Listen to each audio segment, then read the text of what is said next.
What's going on, guys? Kalamazi here, and today Blizzard released a handful of blue posts talking about major changes that they're making in patch 9.1.5. Now, we don't actually know when that's going to be hitting live servers, but they did mention that 9.1.5 PTR should be hitting, well, PTR, sometime next week. Now, my guess is probably Tuesday or Wednesday, depending on when they want to release it. Those have typically been the 2 days that PTR builds, alpha and beta builds actually hit PTR or alpha and beta. Now, with that being said, there have been a handful of big changes that are going to be coming. We'll talk about them all in this video, but spoilers ahead. Conduit energy is going to be removed completely, thank God. Covenants are going to be swappable when you reach a higher level of renown, which is very interesting. And there's also something pretty spicy going on with Legion Timewalking and, well, Legion and Mythic Plus. Now, this is going to be a bit of a different video. I want to give my thoughts, like talk about the changes, give my thoughts on all of them, because I've gotten a lot of questions about it today. And then we'll talk a little bit about what it means for Warlocks and some things I'd still like to see, well, over the course of 9.1.5 PTR. Now, there won't be a whole lot of gameplay in this video, but if you have any questions or anything, feel free to swing by stream.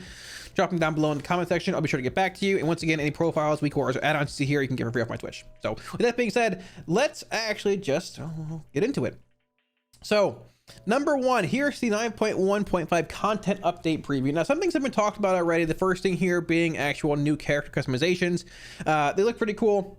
In the end, I have no idea what my character even looks like, but these are actually pretty awesome. I think they're adding more for Nightborn and Lightforged Draenei. I believe they're making it so that if you haven't unlocked the allied races, you no longer need to do the actual quest line, which is pretty cool. Not as important to me as others, but still pretty cool nonetheless. Now, the big things, getting right into it. Number one, introducing Legion Timewalking. Delve back into Legion dungeons with Legion Timewalking and take on the challenges within, including access to Legion Mythic Plus dungeons. Now, this is actually massive. This is something I've wanted and talked about for a while on stream. Multiple content creators and people have played the game for a while. Whether you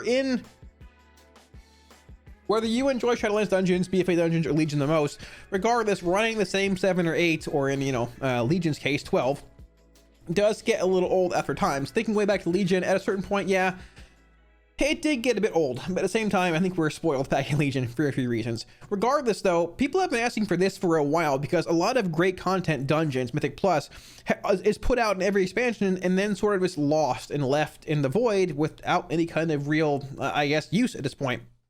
But interestingly enough, I feel like this being 9.1.5 PTR is the first time they could probably actually start making good use of Legion Mythic Plus dungeons. If you brought this out in BFA, I feel like it probably would have been heralded as a bit too early, albeit still welcoming, probably a bit too early. And if it was introduced in 9.0 or even 9.1 with the raid coming out in Korthia, it probably would have been like, this is cool, but a bit, distracting from the main storyline. 0.5 feels like an amazing time to bring this out. Now, from what I've seen and read is that the event will run for 2 weeks the first time it runs within the game, and then we'll resume a regular 1 week schedule for subsequent bonus events. So there's a lot of questions about this. Number one, obviously Timewalking is back. It's great. It's cool to see. And hopefully there's a decent bit of, alt leveling potential in that as well. This raises a lot of questions though. Number one, how is it going to actually work? Because I would assume Legion legendaries probably will work in there, similar to how they did like in Cataclysm and WoD, other expansions where you can make them, they worked in Mythic Plus. There's a lot more in Legion. And number two, can you wear them with Shadowlands legendaries? Because we've seen it in Timewalking, but for the most part, it's a fun kind of have fun, go at it kind of thing. But Mythic Plus, that's one of the higher end points of the game. That's where people try and push the highest keys and make go for those world first kills and those world first runs. So really interesting to see how they handle that. That's my first question. Can you indeed use Legion legendaries in those? And with that being the case, can you use 2? Because at the end of Legion, you can use 2. My guess is you probably can use them, but you're limited to 1 and probably 1 legendary from Shadowlands. But regardless, we'll see. Warlock, Decaying Soul Satchel, and X. Probably going to be pretty interesting. Number two, and an even bigger question, probably for like a larger portion of the player base, is there actually going to be gear dropping in these dungeons? Because there's gear that drops in Timewalking, but it's always at a low eye level, right? Now, having Mythic Plus back from Legion is really cool, and just the actual achievements of running the dungeons themselves is going to be really interesting. But at the same time, there's a lot of interesting pieces of gear, like Gnawed Thumb Ring. What else? We have Arcway, we have Chrono Shard, right? Chrono Shard with Strand of the Stars. The neck from Court of Stars gives you the haste increase here. You've got Infernal Writ from Court of Stars, the caster trinket. You've got Memento of Anger Boda from Maw of Souls, the melee trinket. You've even got a couple things like the actual ring here that, oh, just increases your auto attack damage by 10%, give or take. There's a lot of cool bonuses and pieces of gear that were in Legion dungeons and then just sort of, you know, I don't know, just disappeared into the void of irrelevancy, which happens every expansion.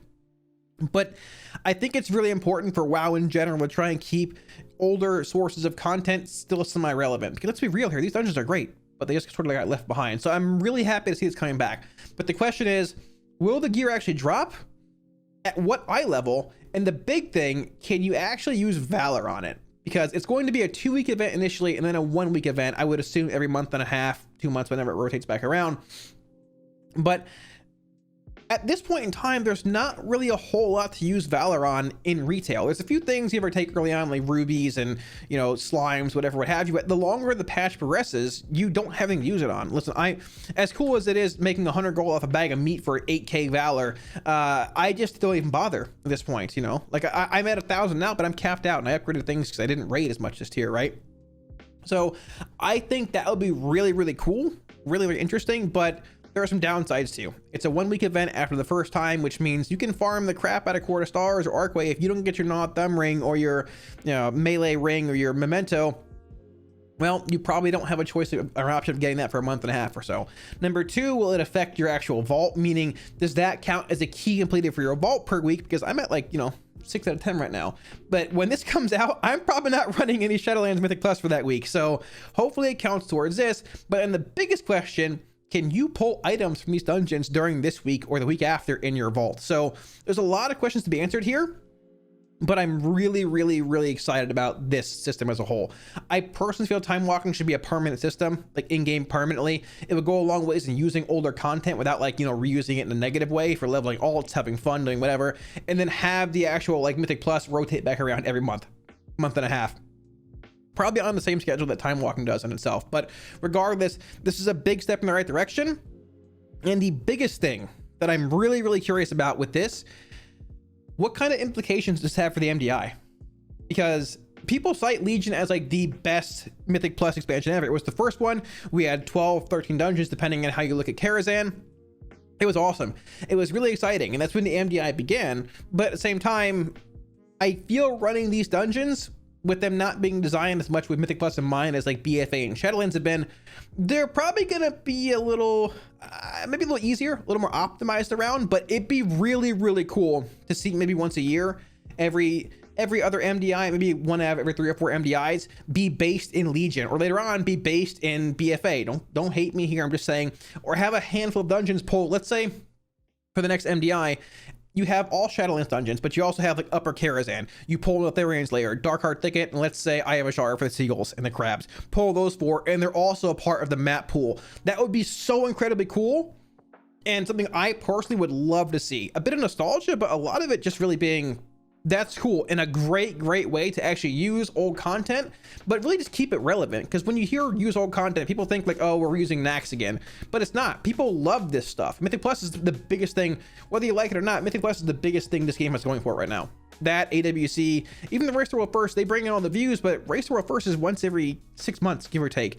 AWC and MDI, that's the big end game, I feel like, and WoW, outside of rating every once in a while, you know, after Hall of Fame's closed. So there's a lot of questions about this announcement, but TLDR, I'm really, really pumped to see it. Oh, and I guess one other thing, what are we going to do with the AoE cap? Because as cool as the crab pulls were, might be AoE capped, or certain classes might be. Let's be honest, locks aren't, seeds not. I'm fine, but that's also something that they probably need to look at addressing, because tuning might be a little rough on these in the first week or so, which is probably why I assume they're doing 2 weeks initially and then 1 week afterwards. But regardless, really, really, really cool change. Really happy to see it, and hopefully it, you know, ends up proving to be worthwhile. A few of the brief things here. Maw introduction questline skippable. I thought this was already a thing. I heard about it in chat lately. It's not. Skip it, please. It's miserable. Islands we know about. If you want to go back, have fun. Talent and ability improvements. Now, in 9.1.5 patches, at times you typically see tuning, like buffs and nerfs to certain specs, or more so like talents and abilities. but you don't really see like talent overhauls, barring like Death's Embrace coming back in the last phase of Legion for Warlocks, or I guess being introduced. You don't really see things being added or removed or new talents coming around. But with how they've talked about this, in 9.1.5, we're working on additional updates to a variety of class talents and abilities. Updates imply sort of like they might be looking to change things a bit, including conduits, rune carving, and covenant abilities as well, as far as tuning is concerned. So I'm going to be starting a series on Af, Destro, and Demo, probably starting in a few days from now, talking about what I'd like to see tuning-wise, change-wise for 9.1.5. But seeing this implies that they might be looking to do a bit more tuning and changing than we actually think. And hey, as much as I enjoy Lock, I think each spec could use a decent bit of tuning in certain areas. This is really cool to see. Awesome to see the transparency here. Allied races unlocked, additional travel points in the Maw, if you're in the Maw for other reason. Remote enemy turns is nice, transmog leaking is cool, all leveling improvements. Now, they've mentioned Torghast you can level in, I believe they're improving Threads of Fate, and also like making renown grinding easier, which is really, really cool.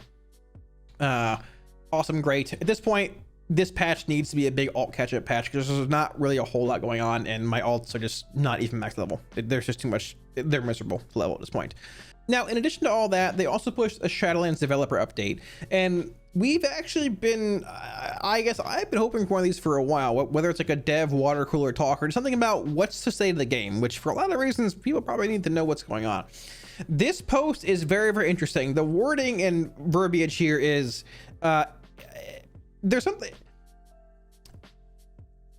I'm at a loss for words. I'm surprised that they worded certain responses the way they did. So we can skim over this sort of briefly, but basically talking about patch 9.1.5 hitting PTR over the next few days. They actually said next week it's hitting. They also announced phase 2 for TBC today, if you guys care. TLDR, you can read that somewhere else, but yeah. So basically this is the renown and conduit swapping part of the feedback and what they're going to be doing. Once you reach a high renown threshold, which they don't clarify, some people are saying it might be 80, which I believe is mid-October. Barring 0.5 being a pretty, like, barring them being pretty far behind them 0.5 PTR, I assume this build will probably be out before then, like early October, if not late September, which is about a month from now, give or take. There's a handful of new releases coming out, new world and things that they might want to end up trying to, you know, launch something against at that point in time. But regardless, a high renown threshold, you will thereafter be able to freely switch among any of the 4 covenants without cooldown or restriction, as well as use cosmetic rewards like mounts, transmog, that you've earned from one, even if you're in another covenant. Both the covenant switching and the use of cosmetic rewards will also apply to alts, which is really cool. Even more help for alts, which, you know, is needed at this point. So once you get that covenant swapping on your main character, your alt can do it too.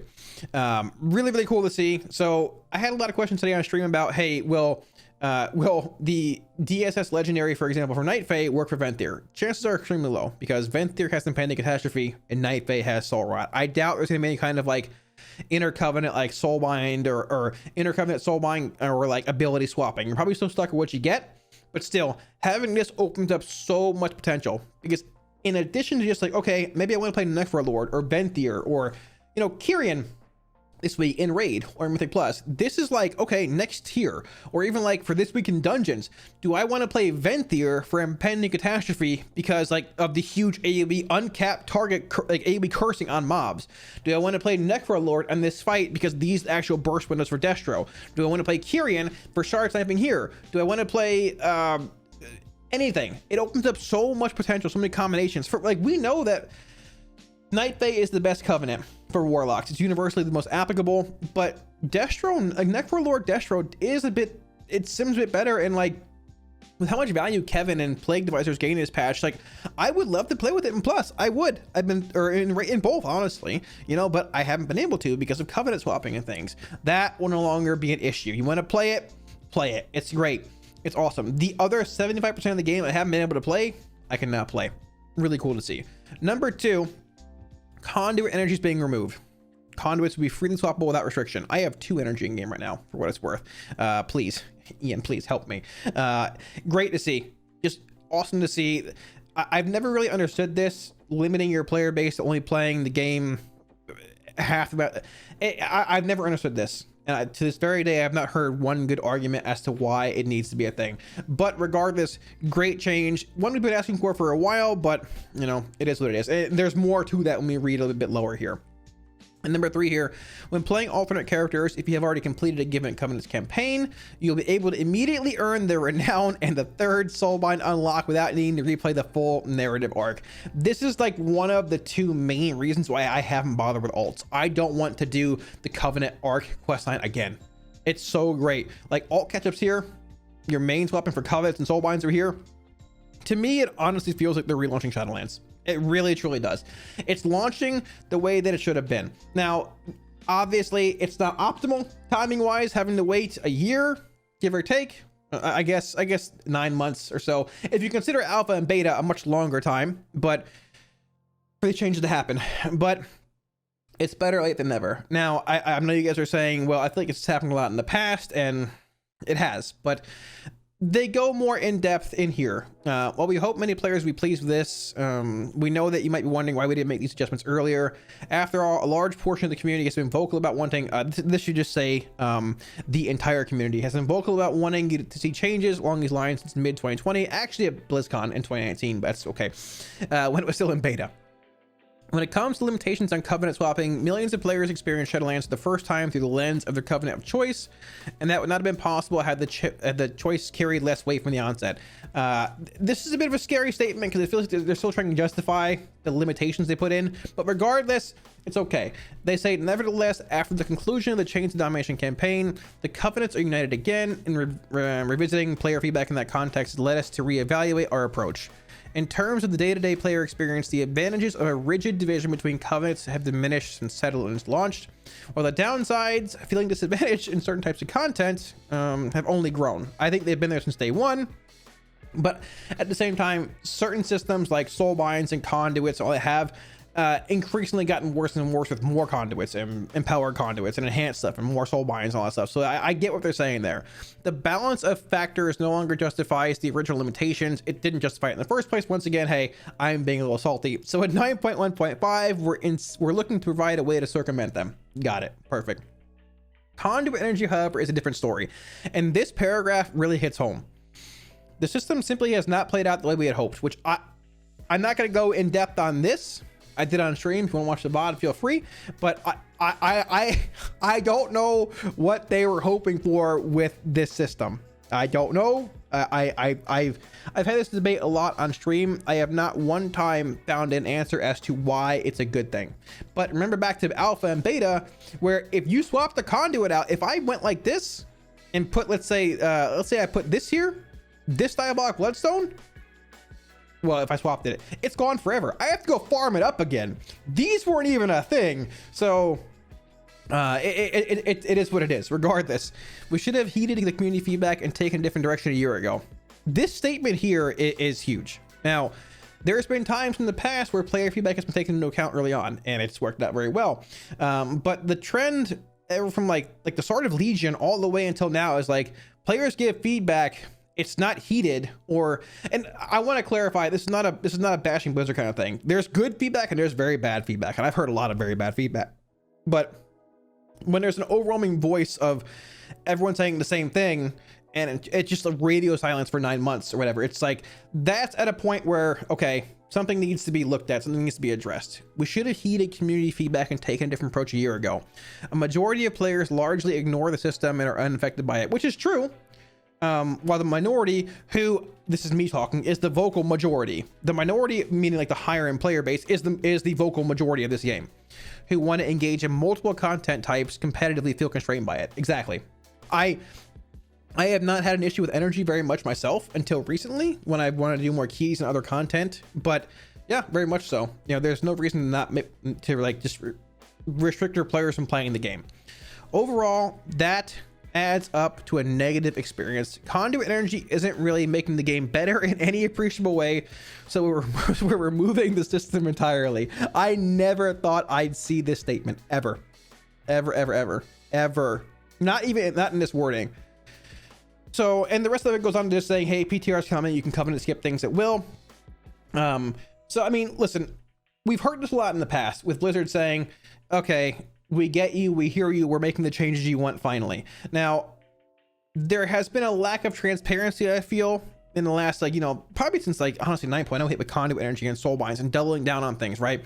And at a certain point, at a certain point, it gets to that point where people just have had enough and they just stop playing, which is what's happened in the last month and a half or so. You know, there's been we talk about it on stream a lot, there's been a large drop off in the amount of players playing the game, which, you know, like, unfortunately, like, I love the game. I've enjoyed it for a long time. I want it to be as good as I possibly can. I when it started happening a month and a half ago, I said, I don't like seeing it, but it's needed. It's warranted. Just, like, the game has so much potential. Shadowlands could be the best expansion ever, but we've wasted a year with nobody playing the game, because instead of playing with my friends, playing, you know, different soulbinds, for example, I want to play Destro here, or I need to play Demo, I just won't play the game because I can't swap. Yeah. So I'm very, very happy to see these changes, and I know we've said it before, but it seems like Blizzard is grasping that, hey, you know, the player is not always wrong. And even though our mentality might not fully align with what the player base does,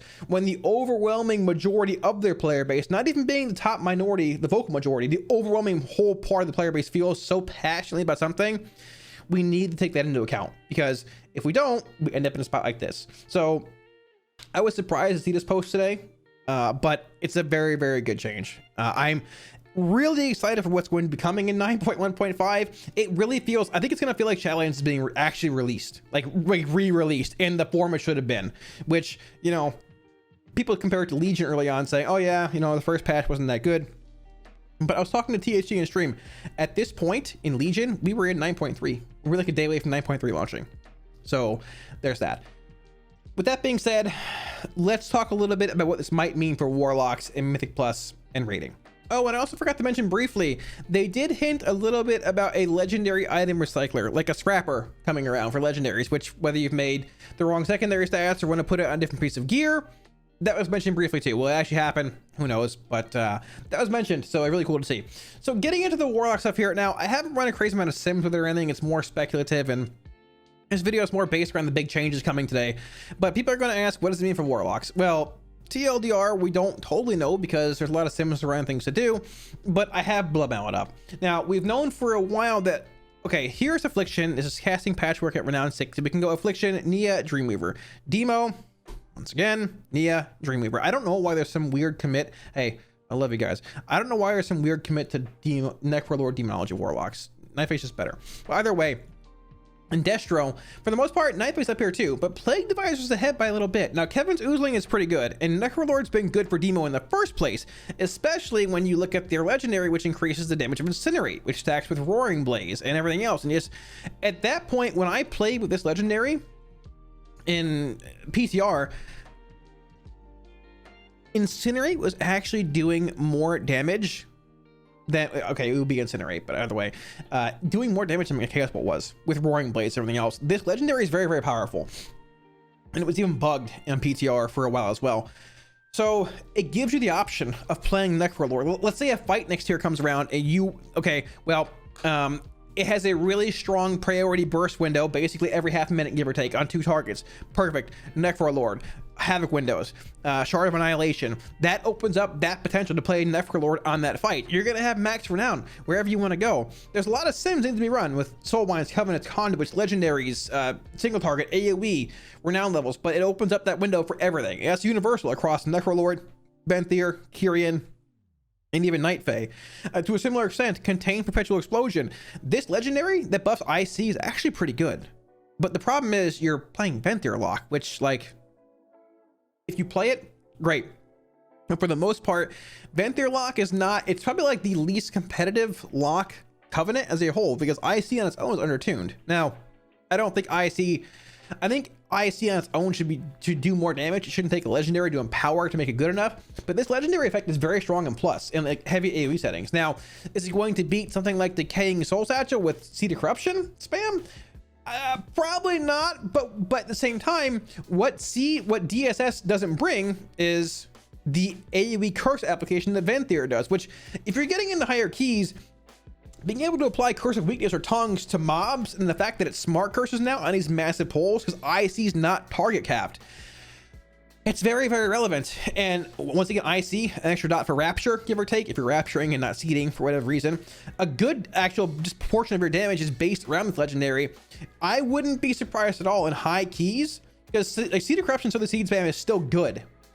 even if you played Venthyr. It won't be as strong without the haste crit amp. It's still good though.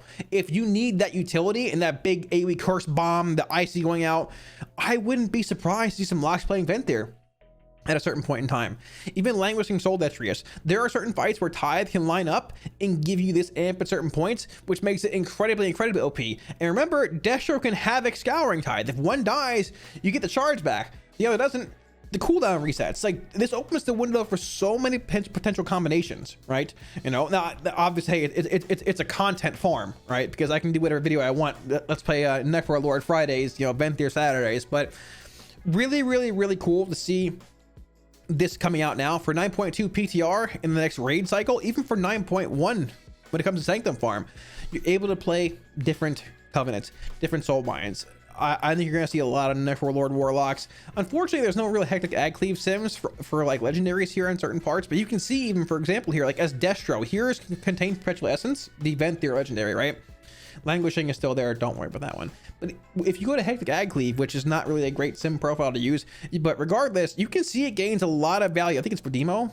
Yeah, it gains a lot of value. It goes from being, you know, pretty subpar to actually like middle of the pack with a spec that's already pretty heavy AoE based. And if you're looking at AF, the utility it brings, this is going to open up so many potential combinations. Shard of Annihilation. Maybe there's some Fire and Brimstone play in here. Who knows? Then again, they nerf the crap out of it with Decimating Bolt, but still, there's hope, there's potential, and this is going to open up so many avenues of the game that we never really even thought we had. Because for the last 9 months or so, we've essentially only been playing 25% of Shadowlands.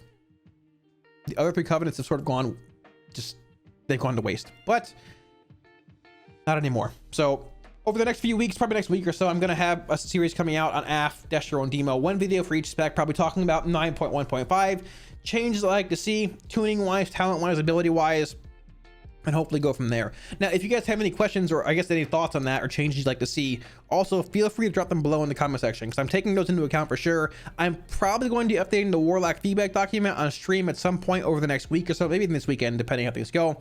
So yeah, if you guys have any thoughts, drop it below. But TLDR, these changes are great. I am legitimately really excited for the remainder of Shadowlands and to see where it goes. This is sort of a turning point, I'm hoping, and it looks at this point that Blizz has made the right choice, but I guess time will tell.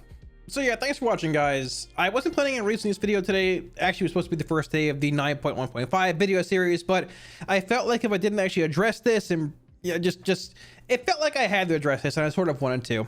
Shadowlands has been, I've enjoyed it more than I think most everybody has, or most of the I guess current player base has, but it's gotten to the point where I think things were getting a little stale, and with the current state of 9.1, it's really good to see these changes coming. I really do feel like Shadowlands is going to be relaunching in a sense in, I don't know, a month and a half, however long it takes. I'm excited for it. I'm excited for PTR. Obviously, I'll be streaming all of it. If you want to swing by, shameless link somewhere down here, up there somewhere. But yeah, really excited.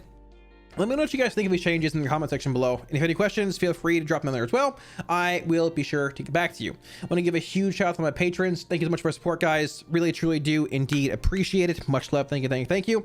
If you guys are new to the channel and want to see more WoW content, be sure to smash the like and subscribe buttons below. Helps out a ton. Thanks again, dudes, and I'll catch you all again soon on stream. Peace.